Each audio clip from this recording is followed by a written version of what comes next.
What you are about to hear is a bucket being filled, one drop at a time.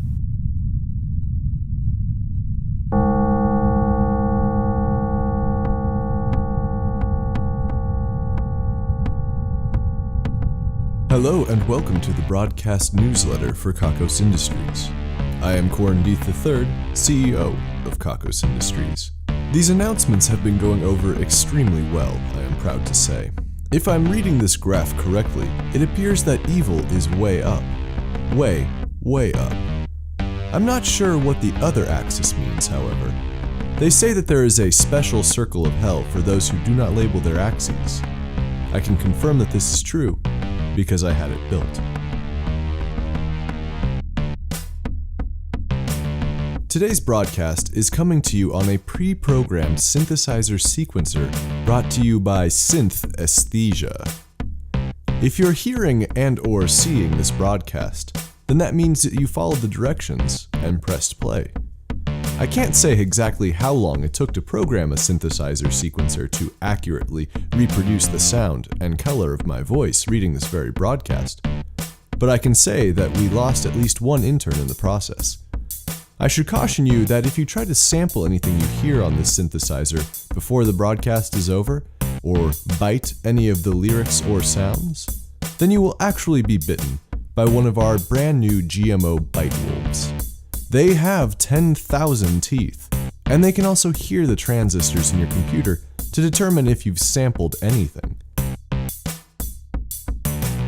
If you hear a low growl outside your window at any point during this broadcast, do not be alarmed. It's just one of the bite wolves ensuring complete compliance. If you hear a whimper, you may choose to feed the bite wolf, but I would not feed them by hand. The sequence is designed to play just one time. Any additional attempts to press play will result only in sick beats. You are warned. The sickness of which I am speaking is, of course, polio.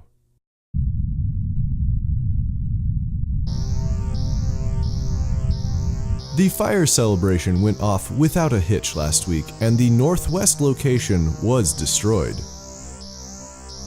For a brief and magical moment, a small sun was created in the blaze, and if you looked just close enough, you could even see 8 planets and one significant dwarf planet orbiting the small sun. There were 4 terrestrial planets and 4 progressively colder gas giants. The third planet from the sun was blue and green and very lifelike. If you listened closely, you could hear the faint sound of what I'm assuming was billions of tiny screams as the sun went red giant and devoured the remaining planets. The sight was truly beautiful. I am not sure that anything will ever be as beautiful again. I noticed a single tear coming from my left eye. I was able to catch it, and I have the small vial that contains it on my mantle, otherwise known as the to be analyzed and/or scienced file.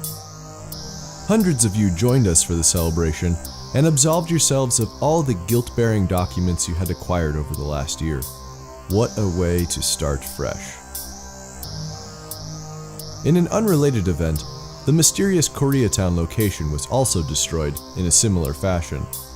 We do not have any details on this event other than that the sun was actually a binary system. I can only imagine.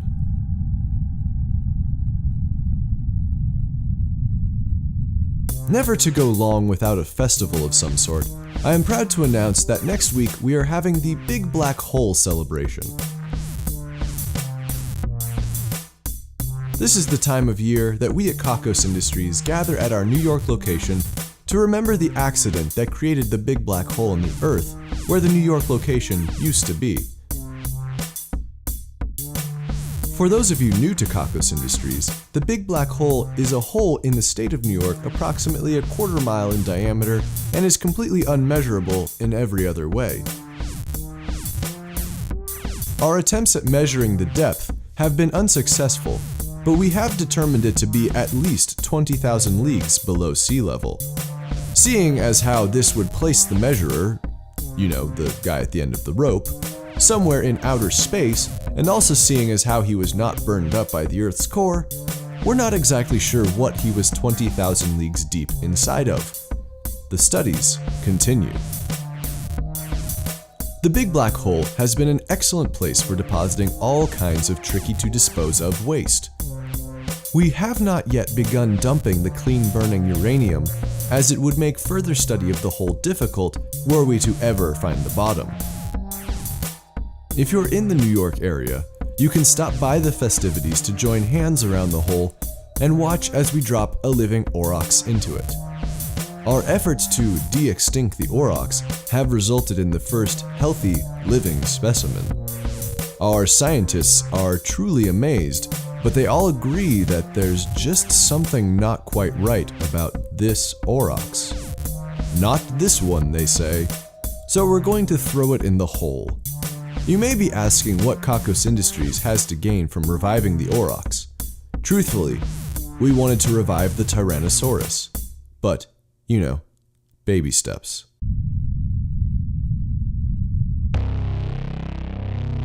I know that you're curious, so I'm going to just tell you that our courtship of the Brotherhood of the Salmon Flagellations is going really well. We're learning all about the sort of organizations that they control. We haven't told them too much about our business because we don't want to sound like we're bragging, and also we don't want them to know that we plan to swallow them whole one day. As I understand it, they operate largely out of a chain of chicken restaurants. We asked them why not salmon restaurants, and they said it's because their customers don't deserve the sacred fish. But you know who they do share the sacred fish with? Us. It's pretty exciting, I have to say. There's a certain giddiness in the step of the Kakos Industries upper management right now. It's not uncommon to see some of the executives skipping with joy, myself included. It just feels so good, you know. We are going to just devour their assets. We have already rounded up any of our shareholders or employees who might have ties to their organization, and we have stationed them in hell until we can arrange a trial, which honestly isn't something we really do anymore. Icky, am I right?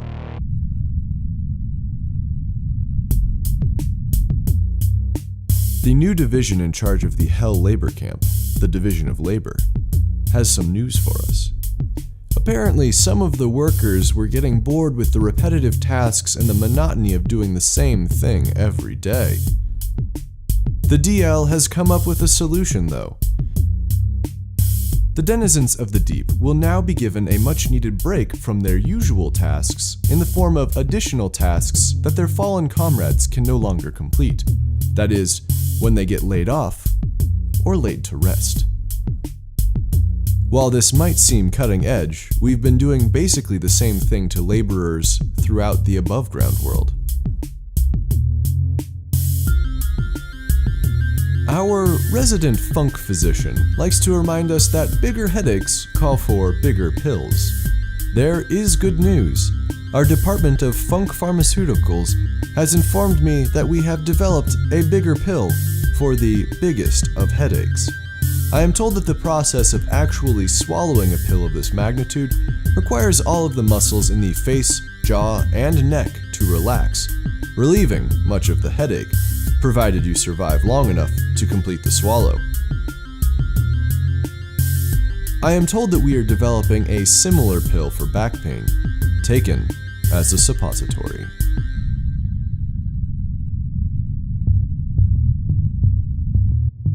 A little while ago, I introduced a segment called Things We're Taking Credit For Now. Astute listeners might guess that this is that segment. It is. So, without further delay, the things we're taking credit for this week are handlebar mustaches, fortune cookies, and really liking a song and then not really liking that song.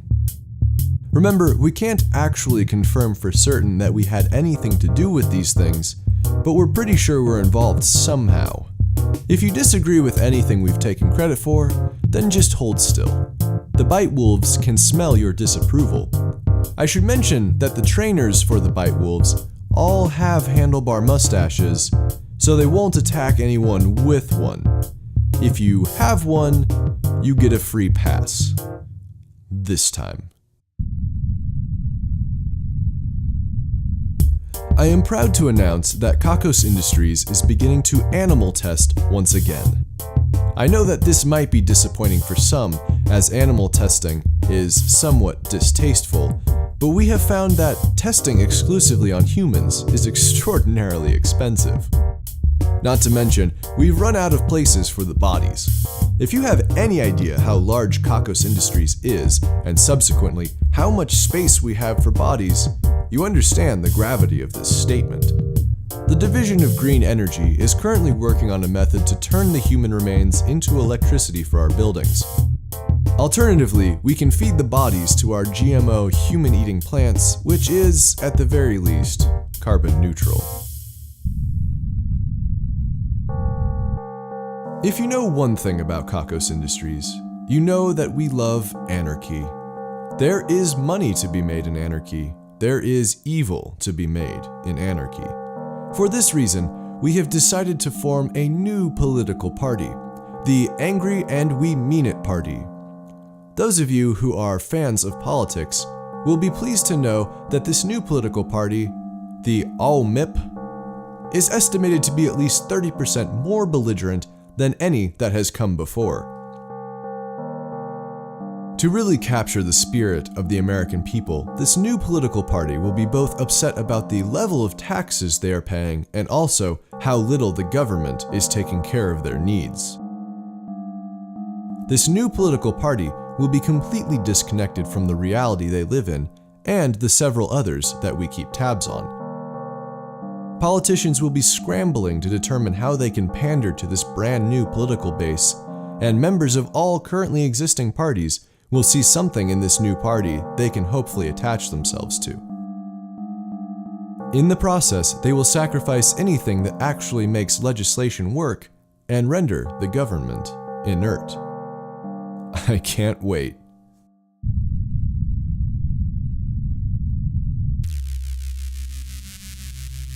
Kakos Industries is proud to announce the death of our greatest adversary, Alan Gund.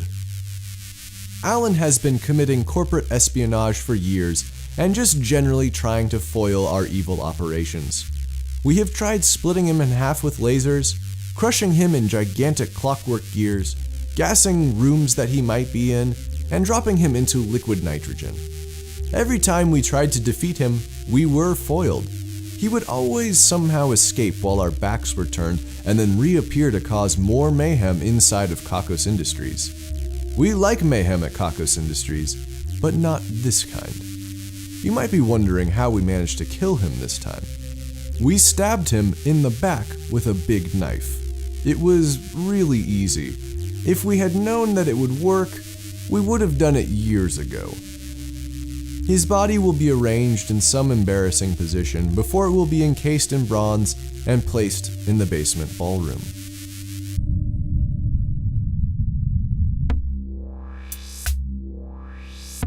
I have news from the office romance that I have started. As you may remember, 2 of our most promising and sexually interesting young employees have begun a brand new romance under my clandestine guidance. It seems that Billy and Kara have met up for drinks. Just once, I am told, but it did happen. Friends of both Billy and Kara report that they are looking forward to doing it again sometime. This is excellent news. I am positively excited to hear this. I know that it might be a little bit early to think like this, but is it possible that they might get married? We haven't had a marriage inside of Kakos Industries in decades. Excuse me, a monogamous marriage. We have more triads than we know what to do with, and if I'm not mistaken, Karen Delgado in logistics has 4 husbands. Let it never be said that she is not an excellent time manager, and let it also be known that Kakos Industries recognizes all forms of marriage when it comes to benefits. Anything we can do to cheapen traditional marriages. You know how the old model gets cheaper when the new one comes out? It's kind of like that. Perhaps I should send Billy and Kara pamphlets about our marriage benefits. Yes, I think this is a good idea.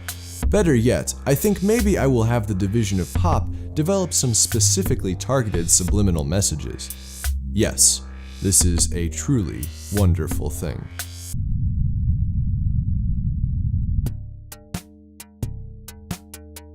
Marilyn Cooper has won this week's Ruin a Life contest. The life of her nemesis, Danny Dunes, will be ruined as a result. A spin of the Wheel of Misery has landed us on indistinguishable, boring dreams. For the rest of Danny's life, she will have dreams during the night that closely mimic real-life events. Danny will have the experience of brushing her teeth and dressing 4 times daily, which alone seems like punishment enough. In addition, she will wake up feeling like she has already done the boring tasks that make up her life, including her entire workday. But instead, she will have to do them all over again. Enjoy your newly doubled life, Danny. Remember to drink lots of tap water. Best of luck. As for Marilyn Cooper, you may wake up without one of your ring fingers sometime soon. Or sometime later. It'll go to a good use. Don't worry. And that concludes today's broadcast. Along with your synthesthesia synthesizer sequencer, you should have received a schematic and a screwdriver. Follow these directions carefully. Remove the 4 screws on the back of the device at the center, top left, top right, and bottom right. Do not remove the screw on the bottom left, or you will release the poison gas. Now, carefully remove the back plate, but be careful not to pull too hard because you don't want to sever the ribbon connecting the back plate to the main unit. This ribbon will trigger a grenade. Now set the back plate carefully out of your way. Unscrew the screw on the small black box next to the main circuit board. I know there are 2, but it's the obvious one. Inside the black box should be a little bottle of liquid. This is sugar water. Don't drink it if you're diabetic. Next, lift the tab on the yellow compartment, but be careful not to touch the sides of any other component. Some of them may trigger the grenade. I'm going to be honest, I don't read Chinese, so that last instruction might be wrong. Inside of the yellow box should be a $5 bill. Congratulations, a whole $5. That was worth risking your life for, right? Place the remaining components outside of your home, and the bite wolves will take care of the rest. If you didn't find a $5 bill in your unit, and you were also not killed by any of the traps, then it is best for you to go lay down someplace comfortable for a while. Now for the numbers. 303, 2,600, 808, 60, 909, 1,080, 20, 1/3.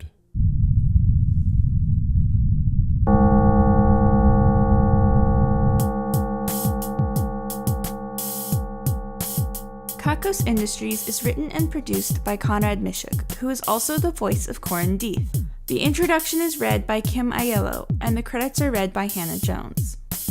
Check out kakosindustries.com for more episodes. There's also transcriptions if you'd rather read the Kakos Industries announcements. That's kakosindustries.com. If you're feeling down after this broadcast, have you considered exercising? It won't change anything that's wrong, but it might make you feel better.